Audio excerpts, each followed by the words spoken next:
एकदंत भगवंत गणपति नमो नमः। वार्कतुंड गणपति नमो नमः। सोप गण गजपति गजानमो नमः। कालचक्र लंबोदर नमो नमः। गणपति नमो नमः। ओम नमः शिवाय। जय गणेश। हरे विष्णु। प्रिय भक्तगणों, भादो मास में जो संकष्टी चतुर्थी आती है उसे बहुला चौथ के नाम से भी जाना जाता है। इस चौथ को हिरंब चौथ के नाम से भी जाना जाता है, क्योंकि इसी दिन भगवान गणेश के हिरंब एकदम भयानक रूप के भी दर्शन हुए थे, जिससे इनका तेज भयंकर विशाल दिखाई पड़ता है। इनके ध्यान करने मात्र से व्यक्ति को भयानक भय में फंसे हुए अनेक प्रकार की विपदाओं से घिरा हुआ हो उसे साहस मिलता है। ऐसा भी कहा जाता है, बहुला चौथ के दिन गणेश चतुर्थी की इस कथा को सुनने से व्यक्ति कभी भी जीवन में निर्धन नहीं होता और न ही वह कभी अकाल मृत्यु को जाता है और ना ही वो कभी धन के अभाव में रहता है। उसे समस्त प्रकार की सुख और समृद्धियाँ प्राप्त हो जाती हैं। आज मैं आपको सुनाऊंगी संपूर्ण बहुला चतुर्थी व्रत कथा और गाय माता की कथा। इस कथा को आप पूरी श्रद्धा और ध्यान से सुनें। द्वापर युग में जब श्री कृष्ण का जन्म हुआ तो उनके साथ ही देवी देवताओं ने भी गोपियों का रूप लेकर जन्म लिया। बहुला नाम की कामधेनु गायें भी कपिला गांव बन के नंद बाबा की गौशाला में आ गई। भगवान श्री कृष्ण का और बहुला गाय का भगवान से अनंत प्रेम था। गणेश जी को देखकर कपिला गाय के स्तनों से दुग्ध की नदी मानो बहने लगती थी और श्री कृष्ण भी उसके दूध का पान किया करते थे। एक बार श्री कृष्ण ने सोचा कि मैं क्यों ना बहुला की परीक्षा ले लूं। जैसे ही बहुला गाय वन में घास चर रही थी, तब भगवान श्री कृष्ण उसके पास सिंह का रूप धारण करके प्रस्तुत हो गए। सिंह को देखकर बहुला बहुत ही डर गई, लेकिन उसने हिम्मत और साहस जुटाकर कहा कि हे सिंह, मेरा बछड़ा भूखा है, मैं एक बार उसकी भूख मिटाऊं, उसे दूध पिलाऊं, फिर मैं तुम्हारे पास आ जाऊंगी और तुम मुझे अपना आहार बनाकर खा लेना। लेकिन इस बात को सिंह नहीं माना। फिर गौ माता ने कहा, मैं तुम्हें शपथ देकर कहती हूँ, मैं अवश्य अपने बछड़े को दूध पिलाकर आ जाऊंगी। तब सिंह मान गए इस बात को और वह जैसे ही अपने बछड़े को दूध पिलाकर उनके पास आई तो वह श्री कृष्ण के सामने खड़ी हो गई। तब प्रभु श्री हरि अपने वास्तविक रूप में आकर बोले, बहुला तुम जीत गई और आज से जो भी भादोपद की चतुर्थी को तेरा व्रत करेगा उसकी सभी मनोकामनाएं पूरी होंगी और तू अनंत काल तक पूजी जाएगी। इस तरीके से भगवान श्री कृष्ण से आशीर्वाद लेकर बहुला अपने घर लौटी और वह अपने बछड़े के साथ पूरे सुखपूर्वक रहने लगी। एक समय की बात, पार्वती माता गणेश जी से बोली, हे गणेश, मुझे तुम भादोपास की संकट चतुर्थी व्रत कथा को सुनाओ, जिसको सुनने से व्यक्ति समस्त प्रकार के भय से दूर हो जाता है।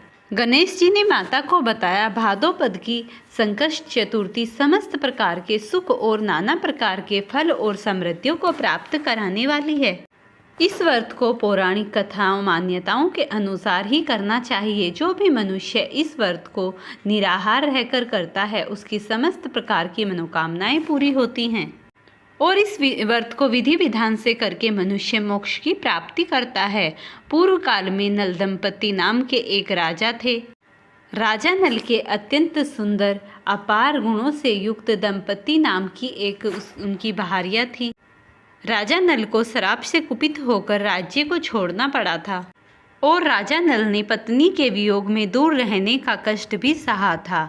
फिर रानी दंपति ने चौथ के दिन इस महान व्रत को किया था। फिर माता पार्वती गणेश जी को कहने लगी, हे पुत्र, अब तुम मुझे आगे की कथा सुनाओ।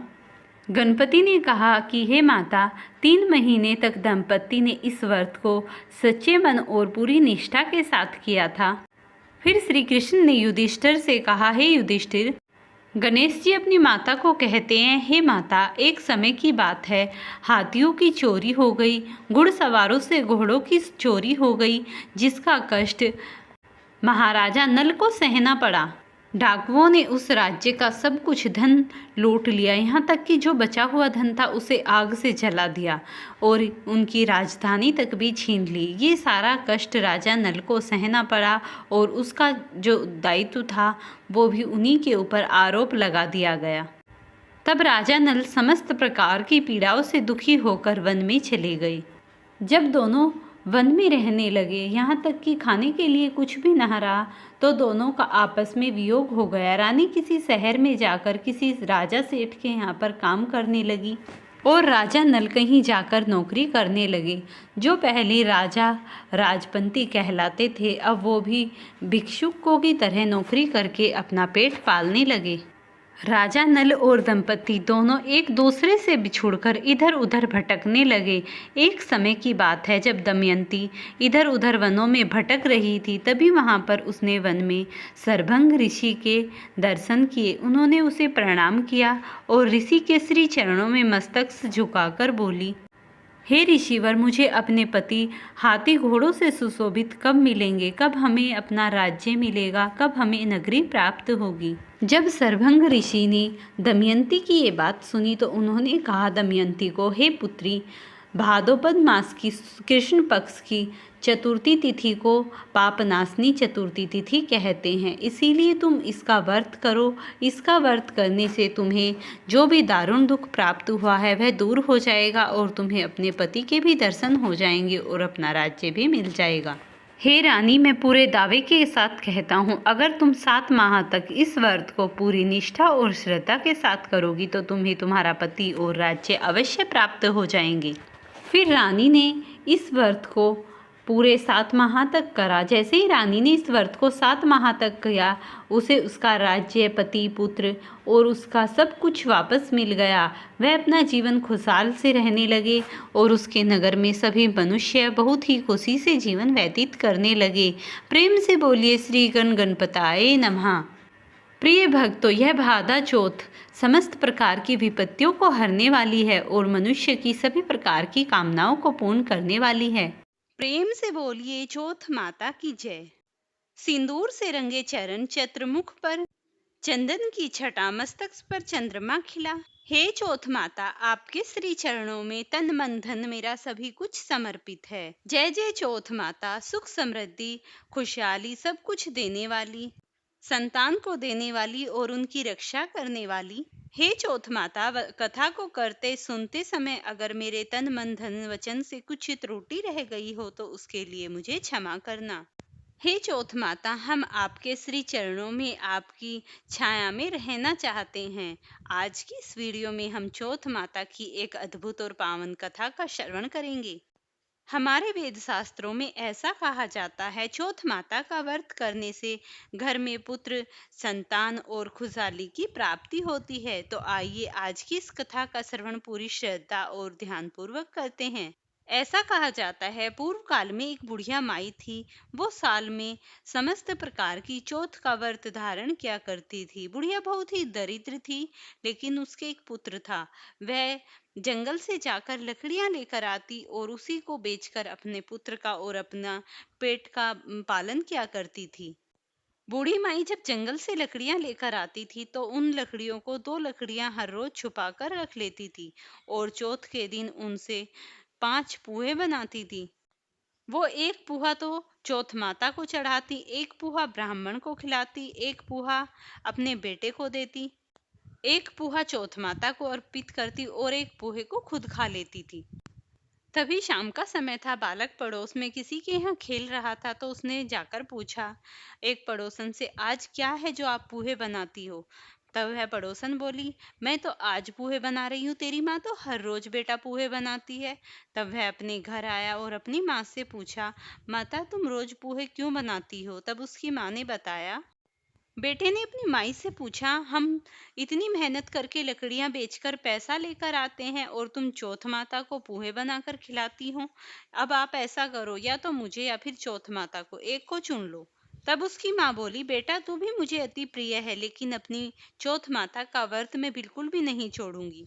इस बात को सुनकर बेटे को बहुत ही गुस्सा आया और वह गुस्से में अपने घर से निकल गया।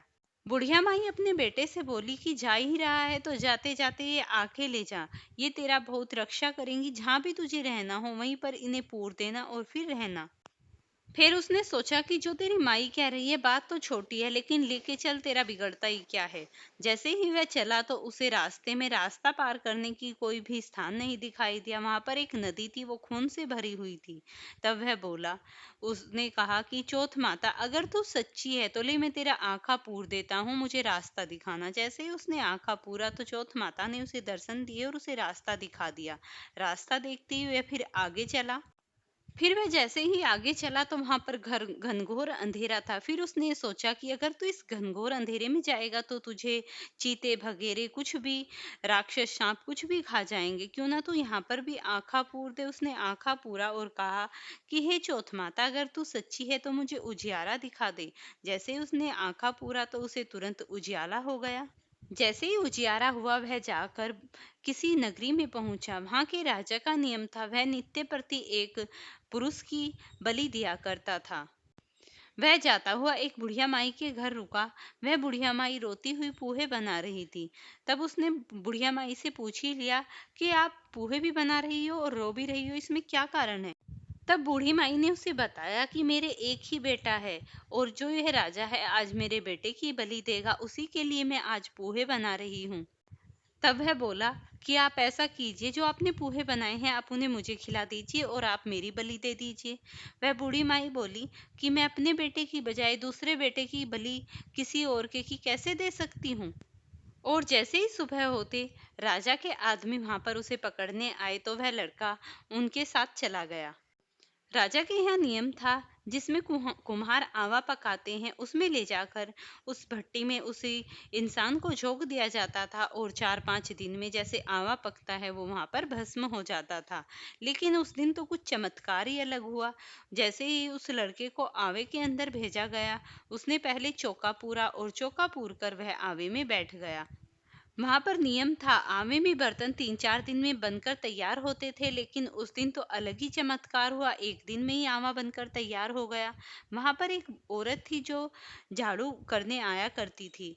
उसने जैसे ही वहां पर झाड़ू लगाई तो वहां पर एक कंकर लगी और उन आवों में जाकर बजी तो वहां टक की आवाज आई। वह टक की आवाज सुनते ही राजा के पास गई और राजा को बताया कि आवे पक चुके हैं। राजा इस बात पर अचंभित हुआ कि 3-4 दिन में आमे पकते थे, ये एक ही दिन में कैसे पक गए। तभी राजा ने अपने आदमियों को संदेश दिया कि जाकर देखो। राजा के आदमी जैसे ही उन घड़े मटकों को उठाने लगे तो अंदर से आवाज आई, धीरे से उठाना। ये सुनते ही राजा के दूत डर गए, क्योंकि वे तो हीरे मोती के घड़े मटके बने हुए थे सभी।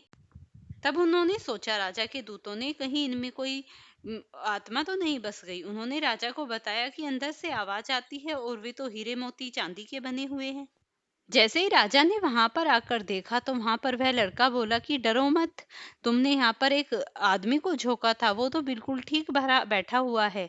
और वहां देखा तो हरे भरे ज्वारे उगे हुए हैं और हीरे मोती के घड़े मटके भरे हुए हैं। राजा ये देखकर अचंभित हो गया।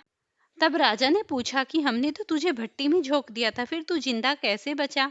तब उस लड़के ने कहा, जब मैं अपने घर से निकला था तो मेरी माई ने मुझे आंखें दिए थे और ये सब चौथ माता का चमत्कार है। मैं उस आंखें को पूर कर बैठा था तो चौथ माता ने मुझे बचा लिया है। तब उस राजा ने कहा, मैं तुझे एक घोड़ा देता हूँ।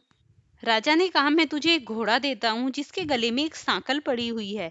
अगर तू सच्चा है और तेरी चौथ माता सच्ची है तो ये मैं चाहता हूँ ये सांकल खुद आकर मेरे गले में पड़ जाए। तब लड़के ने आंखा पूर कर चौथ माता से प्रार्थना की कि हे चौथ माता, आज तुम मेरी लाज बचा लेना। जैसे ही लड़के ने आंखा पूरा था और आंख बंद करके माँ से प्रार्थना कर ही रहा था, तभी सांकल खुल के राजा के गले में जा पड़ी। इसे देखकर राजा बहुत ही अचंभित हुए और फिर कहने लगे, तुम्हें जो भी कुछ चाहिए तुम मुझसे बताओ। लड़का कहने लगा, मुझे कुछ भी नहीं चाहिए। तब राजा ने कहा, तो मेरे एक पुत्री है, मैं उसका विवाह तुम्हारे साथ कर दूंगा। राजा ने बहुत सा धन देकर अपनी पुत्री का विवाह उसके साथ कर दिया। जैसे ही लड़का अपने महल नगर की ओर लौट रहा था तो रास्ते में वही पड़ोसन उसने उसके बेटे और बहू को आते हुए देखा और जाकर बूढ़ी माई को संदेश दिया। बूढ़ी माई, तेरा बेटा और बहू आए हुए हैं बहुत सा धन लेकर।